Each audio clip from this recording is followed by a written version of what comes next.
Então, vamos lá, começando o nosso estudo 15 de Mateus. Ó, eu consegui, o estudo 15 vai ser no capítulo 17, então quer dizer que a gente está rodando um pouquinho mais rápido, né? Então, o começo aqui do capítulo 15, nós vamos abordar um tema que, assim, vocês que estão fazendo o estudo, nós estamos fazendo junto, vocês já ouviram eu falar 400 mil vezes sobre isso, mas eu vou falar de novo porque está escrito lá, e porque esse vídeo vai para o YouTube, né? Então, tem gente que não participa das nossas conversas constantes, então não sabe exatamente o que é isso. E como nós estamos fazendo o estudo sistemático de Mateus, então, como ele aborda isso que aconteceu, nós vamos abordar de novo, tá? Então, Mateus 17, o que acontece? A primeira pergunta é assim: por que você acha que Jesus levou apenas os 3 apóstolos para o monte, tá? Então, o versículo 1 diz o seguinte, vamos lá. 6 dias depois, tomou Jesus consigo a Pedro e aos irmãos Tiago e João e os levou em particular a um alto monte, tá? Por que ele levou os 3? E aí, essa é a pergunta. O que nós vamos conversar aqui? Eram muitos discípulos. Discípulo é aquele que segue, e eram 12 apóstolos. Porém, nós sabemos, gente, que existe uma questão de afinidade, tá? Não é questão de panelinha, é de afinidade mesmo. Então, de repente, eu tenho mais afinidade com uma pessoa do que com outra. Eu convido, por exemplo, eu tenho muitas clientes. No entanto, algumas eu conheci como clientes, assim como a Ana, e hoje faz parte do meu coração. Ó, a declaração de amor, ó. Então, existe essa questão de afinidade, né? Eu estava conversando com a Sayonara outro dia, que eu estou com dó daquela amiga. Nossa, que o papel na nossa vida foi só apresentar. Depois ela sumiu do cenário e nós estamos juntas hoje, né? Então, existe uma questão de afinidade. Eu conversava com a Cleide um pouco antes, aquele negócio de mãe ama todos os filhos da mesma forma, mas normalmente ela tem uma afinidade com um ou com o outro, que é uma questão de semelhança de personalidade. Não quer dizer que ela não ama mais, é que ela se afina mais. Quem tem mais filho, eu não sei o que é isso, mas quem tem mais filho sabe disso. Tem uns que você se afina mais. E Jesus resolveu ir para o monte e levou o Pedro, o Tiago e o João. E a gente brinca que eles eram os membros da diretoria, porque nas situações mais delicadas estavam esses 3. E aí você vê que era o Pedro, que é aquele, né, que surtado, né? Pedro intenso, né? O Tiago e o João, todo mundo tem mania de falar que o João era mansinho, não sei o quê, mas uma pessoa que é chamada de filho do trovão não é porque ele é mansinho. Acontece que ele é chamado apóstolo do amor e é muito interessante, porque o único que fala que ele é o apóstolo do amor é o próprio João. Então é interessante que ele se sentia amado e ele era muito próximo. Então, e Tiago, né? O Tiago e o João eram irmãos e eles eram chamados filho do trovão. Vai ver. Então, ele levou esses 3, por quê? A pergunta é, por que você acha que ele levou os 3? Eram os mais íntimos, os que tinham mais afinidade. E os caras não sabiam o que ia acontecer lá no monte. Aí, chegou lá no monte, a pergunta 2. O que aconteceu com Jesus lá no monte? Ok. E Jesus foi transfigurado. Sabe o que é transfigurado? O rosto é transformado, tá? E o seu rosto resplandecia como o sol e as suas vestes tornaram-se brancas como a luz. Olha isso aqui, parece até pegadinha. Aonde que nós vimos, qual é o outro lugar que nós vimos Jesus ter o seu rosto brilhante, resplandecendo como o sol? Onde é que nós vemos isso? Lá no Apocalipse 1,16, diz o seguinte: apareceu Jesus, tinha na mão direita 7 estrelas, da boca saía uma espada afiada de 2 gumes, e o seu rosto brilhava como o sol na sua força. Essa visão de Apocalipse é o Jesus glorificado. É como vai ser. Mas ele apareceu antes, no Monte da Transfiguração, como ele vai ser. Sabe, tipo assim, que nem eu falei agora antes né? Se esperem a mensagem de domingo. Então, Jesus fez isso, né? Jesus falou, eu vou mostrar para vocês uma parte do que vai acontecer. Gente, agora vocês imaginem, andar com Jesus já era De repente, os 3 viram essa cena. tá? E aí, vamos lá, a parte que todo mundo já conhece, mas vamos lá refrisar. Pergunta 3. Quem apareceu lá, como e por quê?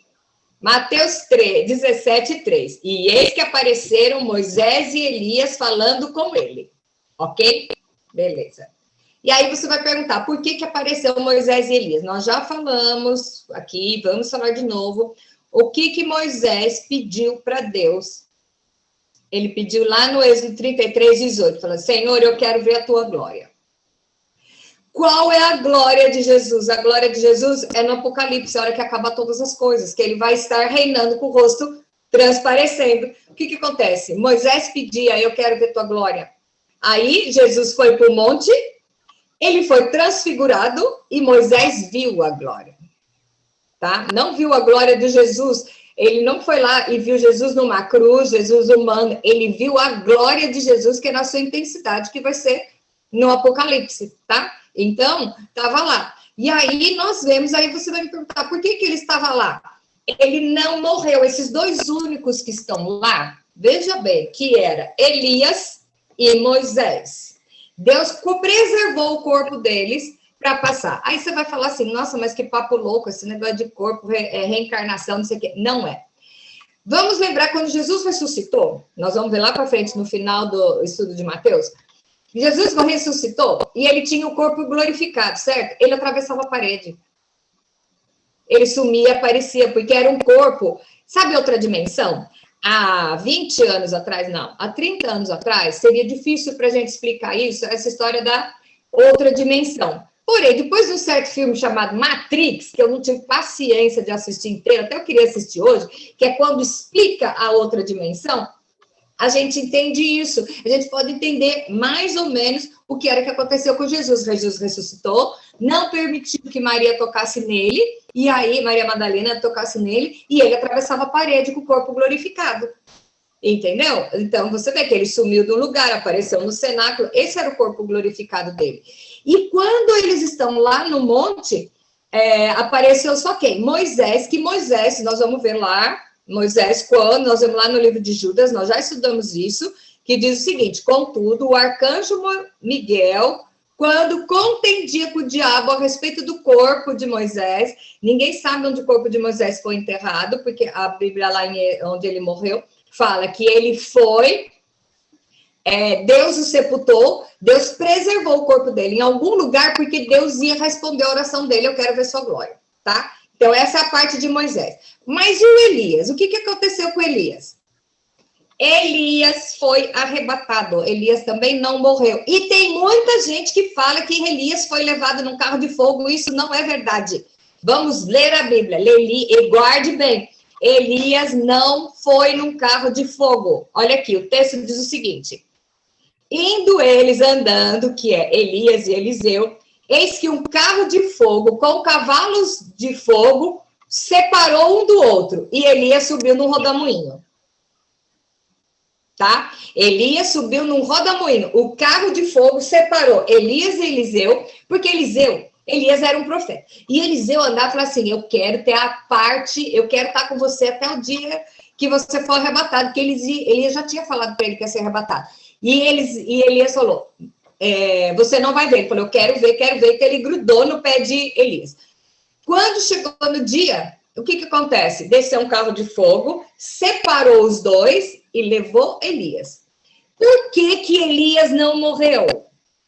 Porque Deus precisava preservar o corpo de Elias. É para aparecer aqui? Não somente. Quer ver mais coisa?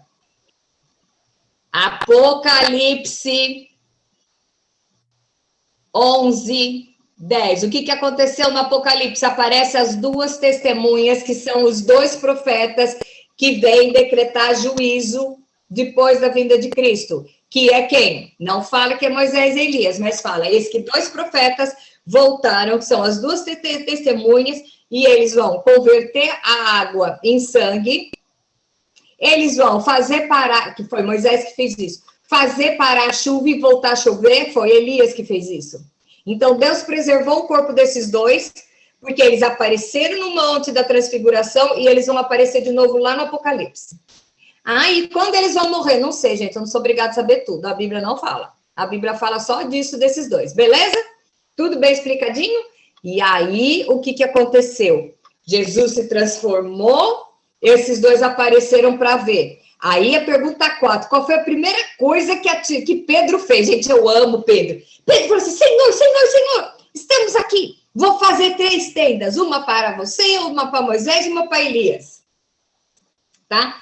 Pedro era assim, ele era intenso. Ele viu uma coisa, ele queria fazer parte do processo. Quantas vezes nós estamos no evangelho sendo espectadores? Nós vamos lá, senta na cadeira, fica vendo um culto e vê, olha a Sayonara fazendo. Olha que bênção que a Rubia fez. Você não quer ser parte, porque é confortável ficar na zona de conforto. Lá estavam 3, Pedro, Tiago e João. No entanto, quando Pedro imaginou que havia uma necessidade, ele foi o primeiro a se prontificar. E aí vocês me perguntam, nossa, por que a igreja foi constituída em cima? Foi Pedro que fez... É por causa disso, Pedro era um cara de ação. Deus amava Pedro mais do que aos outros? Não, mas Pedro era um cara de ação. A hora que ele veio aqui, ele falou assim, vou fazer uma tenda. Aí acho que Jesus tinha tanto trabalho com Pedro, falou, menos, filho, menos. E aí o que acontece? Quando ele falou isso, a pergunta 5, qual é o fato sobrenatural que repetiu aqui e qual é a reação deles? Veja bem, eles estavam lá, Pedro, Tiago, João, Jesus, Moisés, Elias, e aí falava ele ainda quando uma nuvem luminosa os envolveu, e eis vindo da nuvem uma voz que dizia, este é meu filho amado, em quem me comprazo, a ele ouvi. Qual outro lugar que nós vimos falando isso? No batismo de Jesus. Mas por que Deus falou de novo? Porque não era, Pedro, Tiago e João não estavam no batismo de Jesus. Eles foram, digamos, arregimentados, eles foram convidados, eles foram, sei lá, que é a palavra que você quer usar, depois. Na hora que Jesus foi batizado, abriu o céu e falou, este é meu filho amado em quem me comprazo, tá? E aí, no Monte da Transfiguração, Deus abre os... Gente, pensa isso. Jesus com o rosto brilhando mais do que o sol, as roupas brancas. Você vê 2 mané, aí naquela época não tinha Wikipédia, não tinha Google, não tinha nada. Como que eles iam saber que aqueles 2 lá era o Moisés e o Elias? Porque alguém falou, né? Ou será que eles iam com crachá? Às vezes ia com crachá, né? Eu sou Moisés, Elias, aqueles negócios assim de empresa corporativa, vai ver que era, né? Porque eles não conheceram Moisés e Elias, mas eles identificaram que era Moisés e Elias. Aí Deus falou, a ele ouvir. Ele falou para Moisés e Elias isso? Não, ele falou para os 3, para o Pedro, Tiago e João, que estavam lá. Agora, você imagina, aí eles ouviram isso, caíram de bruços, tomados de grande medo. Gente, até eu, tá? Pensa você ver um negócio desse. Até eu caio de bruços chorando. Deus me perdoa, me livra dos pecados, né? Um negócio bem por aí. Então, aí o que acontece aqui? Desceram do monte. E esta é uma pergunta que eu vou ler o texto, porque a pergunta é o seguinte, o que você entende nesse trecho? Descendo eles do monte, ordenou Jesus e disse, a ninguém conteis a visão, até que o Filho do Homem ressuscite entre os mortos. Como é que eu e você sabemos disso? Porque eles escreveram depois que Jesus ressuscitou. Entendeu? Ele falou nada, então Jesus gostava de publicidade em termos, tinha coisa que não era para falar. Eles desceram, imagina, gente, imagina, eu que falo pra caramba, eu ter visto um negócio desse, chegar na nossa reuniãozinha e não contar para vocês. Gente, eu morro. Eu fico olhando assim, vocês não sabem o que aconteceu. Aí acho que eu amo me amordaça.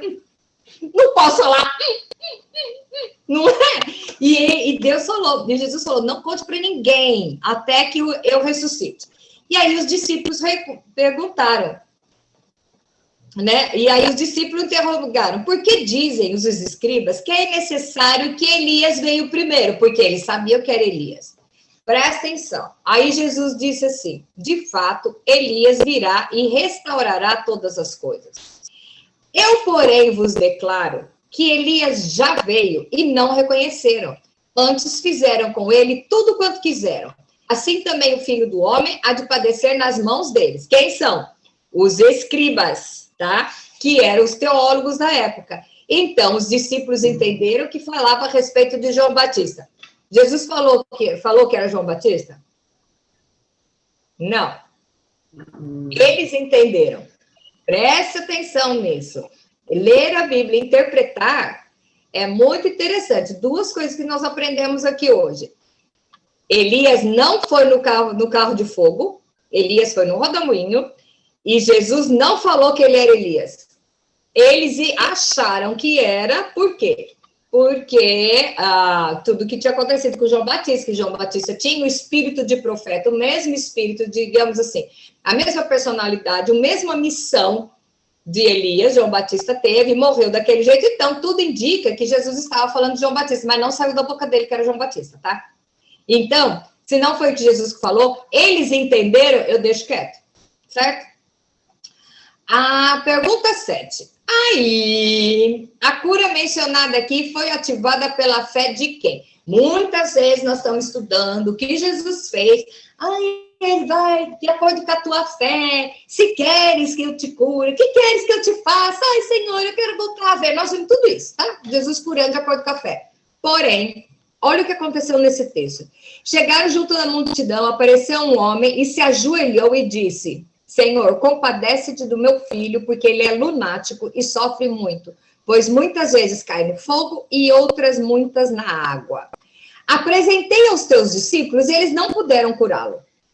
Aí, Jesus pega e fala, gente, amo Jesus, porque Jesus dava duro no povo. Ai, Jesus é amor, mas ele dava duro. Olha o que ele falou. Ó, geração incrédula e perversa, até quando eu vou estar convosco? Até quando vos sofrerei? Quer dizer, o bando de cabeção, vocês não aprenderam a resolver isso sozinhos? Gente, já eu vou embora. Vocês não vão saber se virar. E aí ele falou, traz aqui o menino. Jesus repreendeu o demônio, e o demônio saiu do menino, e naquela mesma hora o menino ficou curado. Voltemos aqui. O pai do menino falou assim, o meu filho é lunático e sofre muito. E aí Jesus reconheceu um demônio e expeliu. Eu não estou aqui para espiritualizar as doenças crônicas, mas eu também não vou cientificar, será que existe essa palavra? As doenças espirituais. Existem as duas coisas. Nós precisamos ter discernimento para poder identificar. Tem gente que trata de doenças a vida inteira e o problema é espiritual. E tem gente que espiritualiza a vida inteira e o problema é físico, tá? Então, tem muita gente que eu conheço que tem ataque de epilepsia sendo exorcizado, tá? Sim, de gente exorcizando epilético, tá? A gente vê isso em tudo quanto é igreja. Epilepsia é uma doença que tem que tomar remédio para acalmar, beleza? Ok, não é demônio. Porém, existem coisas que são demônio. Ai, como é que eu vou saber? Intimidade. Intimidade para poder saber tratar. Eu já acho o seguinte, leva no médico. Se o médico de remédio não sarou, aí vamos resolver que deve ser outra coisa. Isso é o que eu, que não tenho experiência nessa área, estou falando, não tenho experiência, não é minha praia, nunca nem quis, né, me envolver com isso, acho que não é meu ministério é ensino. Então, eu não vou entrar nesse detalhe, porque realmente eu não domino essa área. Porém, Jesus falou, me traz o menino que é lunático, expeliu os demônios e ficou na mesma hora. Eu pergunto, quem foi pedir? Quem foi pedir? Foi o menino? Não. Jesus curou de acordo com a fé do pai do menino. Eu estava ouvindo, fui andar com o meu cachorro, que agora eu tô fitness, sabe? Eu fiz umas fotos lá na minha viagem e não gostei do meu diâmetro. Então, eu voltei, tô indo na academia, andando com o cachorro todo dia. Aí, eu ponho Joyce Meyer, que eu amo ela falando. E ela falou um negócio, gente, tão legal. Vou até falar um dia sobre isso. Veja com quem são seus amigos. Quem é que está andando com você? Né? Então, é assim. O pai do menino reconheceu uma necessidade e foi lá e pediu. Mas nós lembrando do paralítico, que os amigos desceram o paralítico do telhado para Jesus. E nós vemos Sadraque, Mesaque e Abednego, que eram amigos de Daniel. Então, eu pergunto para você, qual é o tipo de amigo que você está andando? Não estou dizendo que você tem que discriminar aqueles que não são do bem, você tem que amar todos. Mas quem que é essa panelinha? Rosana Alves, que vocês já estão cansados de ouvir eu falar dela, que eu sou fã número 1 dela. Ela diz o seguinte: os cérebros se comunicam e os cérebros têm afinidade, não é questão de melhor ou pior, ideias iguais. Então, é muito comum você ver uma pessoa que você conhece na primeira vez e já parece que sente alguma coisa. A gente é amiga de infância, né, Ana? Eu e a Ana, nós somos amiga de infância. Quando eu vi a Sayonara a primeira vez, eu já sabia que a gente ia caminhar junto. Nem que ela não quiser, eu não largo do pé dela, tá? O negócio é bem assim mesmo. Por quê? São afinidades. Então, eu pergunto, com quem você anda? Porque esse aqui era o pai. Tá? Jesus curou de acordo com a fé do pai. Mas nós vemos outras curas que não dependeu da fé da pessoa, dependeu da fé das pessoas que estão em volta. Então, eu te digo, quem é que está do seu lado, que se um dia você derrapar, você sabe que vai abaixar e levantar você pela mão? Ou você só anda no meio de gente que, se você cair, vai dar risada e dar um pé na tua cara? Nossa, nem ia falar isso, nem tem nada a ver com isso, mas tá bom, vai, vamos pular. Pergunta 8. Quem poderia ter feito essa cura e por que ela não ocorreu antes? O texto. Então, os discípulos, aproximando de Jesus, perguntaram em particular: por que nós não pudemos expulsá-lo? Não, eles ainda eram tão cabeção que eles faziam coisa errada e ainda dá dura em Jesus. Por que eu não passo? Vai ver. Aí Jesus explicou: por causa da pequenez da vossa fé. Aqui não está nem falando da fé do menino, nem da fé do pai. É da fé do que cura. Então, para ter a cura, o agente curador, né? Ele também tem que ter fé? Vocês não expeliram os demônios do menino, é isso que Jesus está falando.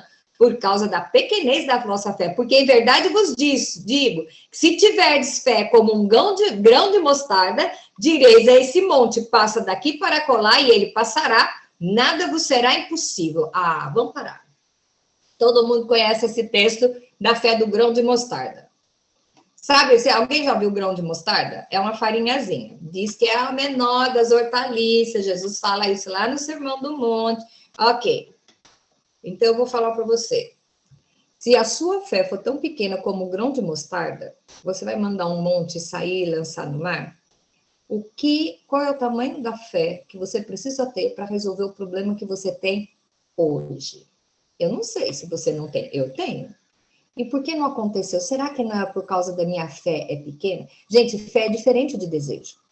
Quando você deseja uma coisa, não quer dizer que você tenha fé. Às vezes você deseja, mas você não acredita que merece. Porque você fica ouvindo o capeta que senta no seu ouvido e fala: você não é digno, você não merece. Porque você é tradição de família, maldição hereditária. Gente, eu quero matar quando alguém me fala um negócio desse. Nós somos lavados pelo sangue de Cristo. Nenhuma maldição bate a porta de quem é lavado. Não tem que fazer quebra de maldição. Não tem que fazer banho de sal grosso. Não tem. Se você está em Cristo, você é nova criatura. Hello?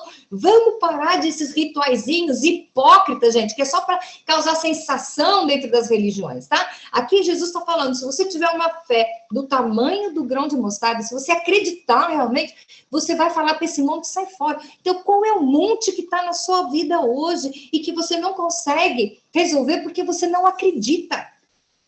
E como eu faço para acreditar? Vai estudar a palavra e ver as promessas que você tem na sua vida. Identidade. Quem você é?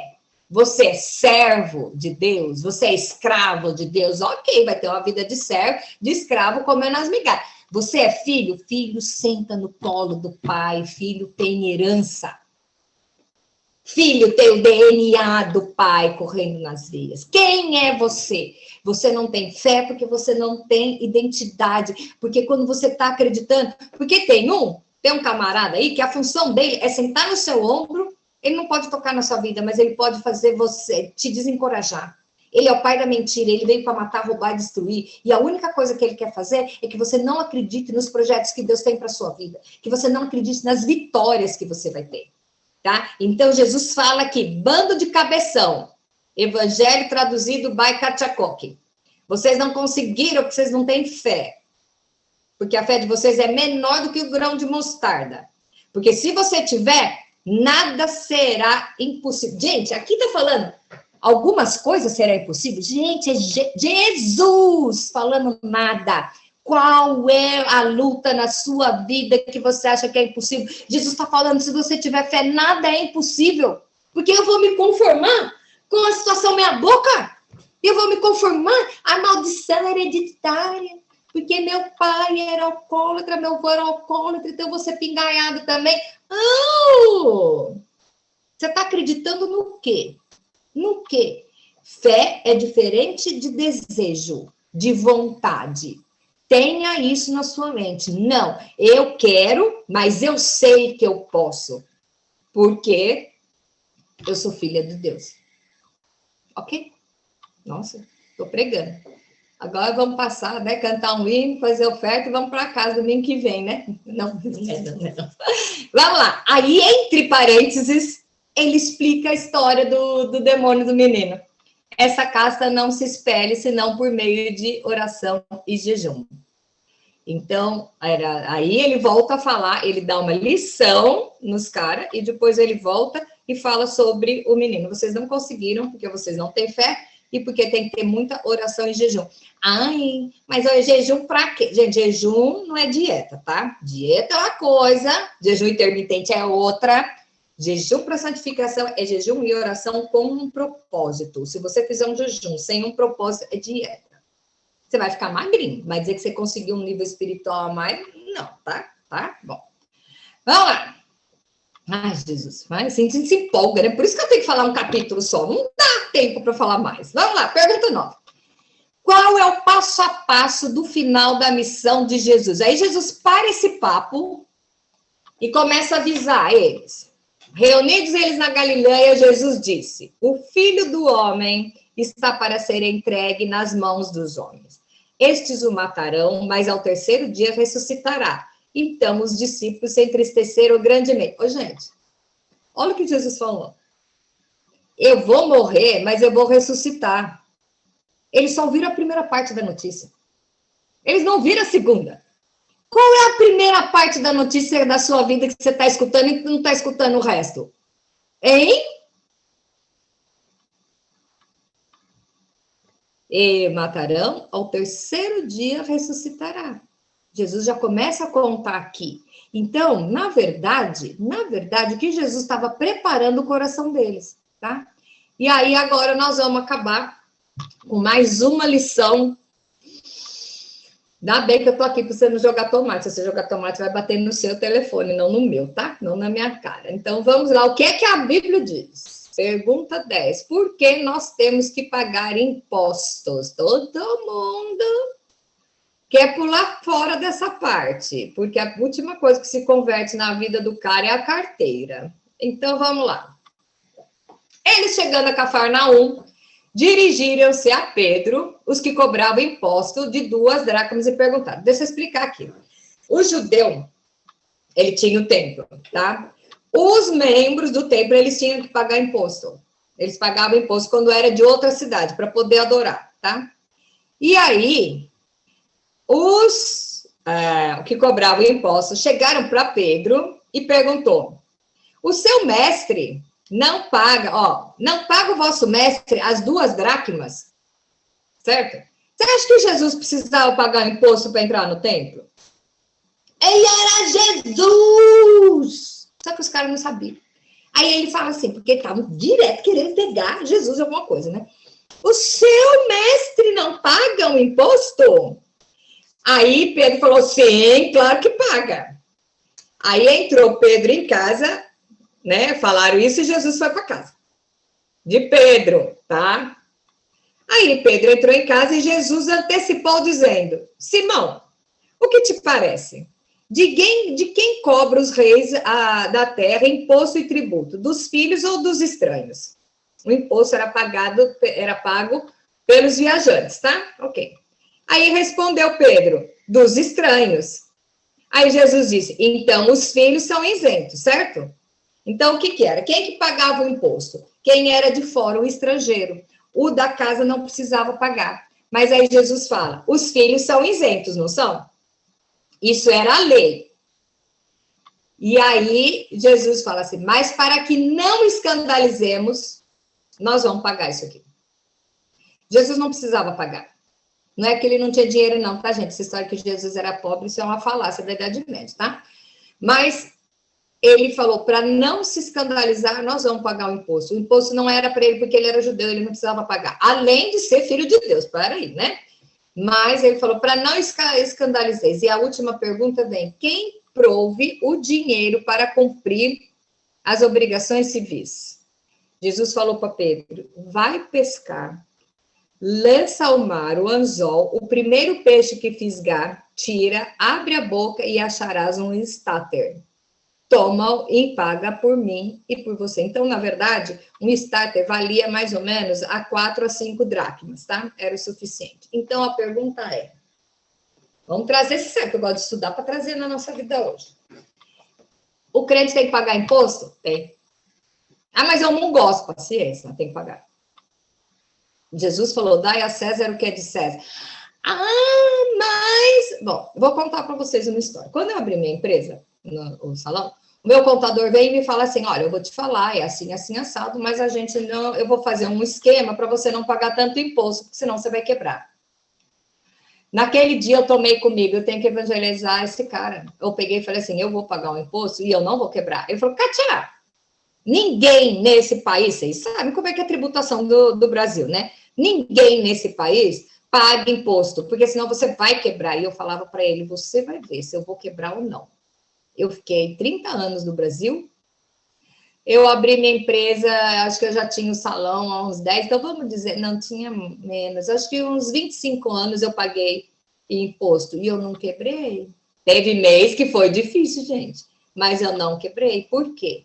O próprio Jesus deu condições para o Pedro, com o trabalho dele, pagar o imposto. Se você é fiel e tem em você que você tem que ser fiel à lei, veja bem, não é a lei do Estado. Quando você é um crente, você estuda a Bíblia, você resolveu ser um cidadão do céu, você tem que representar o céu em todas as suas áreas, até em pagar imposto. Você tem que ver, as pessoas têm que olhar para você e não ver falta nenhuma. Ai, mas como eu vou fazer? O próprio Jesus capacitou o trabalho de Pedro para que ele pagasse. Ah, mas essa parte da Bíblia eu não gosto. Ok, então você pega sua Bíblia, pega essa folha, rasga, joga fora, a gente pula para outra. Melhor, você pega, vai arrancando as páginas e monta uma só para você. A Bíblia legalzinha. Aí cada um faz a sua, né? Bom também. Também, pode fazer. Então, o que é que nós estamos aprendendo com isso hoje, tá? Não é, você não pode ser desonesto, porque isso é uma questão de caráter. Se você é um cidadão do céu, você tem que andar íntegro. Então, é assim, trambique, gambiarra, jeitinho, que o nosso país, nós fazemos isso de montão, não representa um cidadão do céu. Já parou para pensar nisso? Você está representando o céu em todas as áreas da sua vida? Ou só lá no dia do culto do reteté, glória a Deus, desce fogo do céu? Esse negócio de fogo do céu, eu ainda vou falar, tá? Porque toda vez que desce fogo do céu, é para queimar a oferta ou para destruir, tá? Tudo bem, pula essa parte. Mas, né, voltando lá. Então, o que é? Você é um cidadão do céu movido pela emoção, movido pelo show, pelo espetáculo, ou na sua conduta? Ai, mas então eu não vou parar de estudar a Bíblia porque eu estou aprendendo umas coisas que vão contra a minha zona de conforto. Ok, bem-vindo ao clube. Bem-vindo ao clube. Saiu da zona de conforto para ser um cidadão do céu. Ai, mas eu não tenho como. Jesus proveu. Ele vai prover. Se vocês estiverem em obediência, nós vamos falar um dia sobre isso, gente. As bênçãos da obediência. Deus provê. Ele não desampara aquele que é obediente. Isso em todas as áreas. Mesmo que pareça que a desobediência é mais confortável, não vai ser. Não vai ser. Eu falo para vocês, confia. Se você tem identidade, se você sabe que você é filho de Deus e você é um cidadão do céu, um representante do céu aqui, você tem que ter uma conduta ilibada. Então, depois de tudo que a gente aprendeu hoje, a pergunta de lascar é essa. Qual a área da minha vida que eu preciso representar melhor o reino do céu hoje? Gambiarra todo mundo faz. E tem coisa que se você não fizer, que se você fizer, ninguém vai nem perceber. Tá? Que todo mundo faz. Então, mas você não é todo mundo. Ai, todo mundo já ouviu isso, né, gente? Ai, que saudade da minha mãe. Mas você não é todo mundo. Acho que foi Deus que criou essa frase e deu para as mães, entendeu? Então, é bem por aí. Você não é todo mundo. Então, o nosso estudo de hoje, o estudo 15 de Mateus, gente, muito, muito bombástico. Nós vemos o porquê da transfiguração. Logo depois da transfiguração é que apareceu a história do menino endemoniado. Então, Jesus já pegou o gancho e já explicou lá. Nós já falamos sobre Moisés, sobre Elias e o Pedro, o Sinal, né? E agora, o mais importante, a sua fé. Vou até ler aqui, cadê?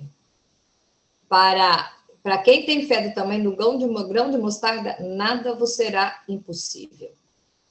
E a outra, qual a área da minha vida que eu preciso melhorar para ser um cidadão do céu? Confia, Jesus vai prover o meio. Mesmo que na última hora não apareça, é para testar você até onde você confia. Ou você não confia. Ou você não confia, tá? Confiar, o milagre é sempre quando não há jeito. O milagre é quando já se esgotaram todas as alternativas, tá? Agora, se você sabe quem você é, você sabe Deus que você serve, e você tem uma noção de reino, você vai saber que você sendo cidadão do céu, Deus vai te recompensar. Então, a pergunta é, qual a área da minha vida que eu preciso melhorar para ser um representante da glória do Senhor aqui na Terra? Amém.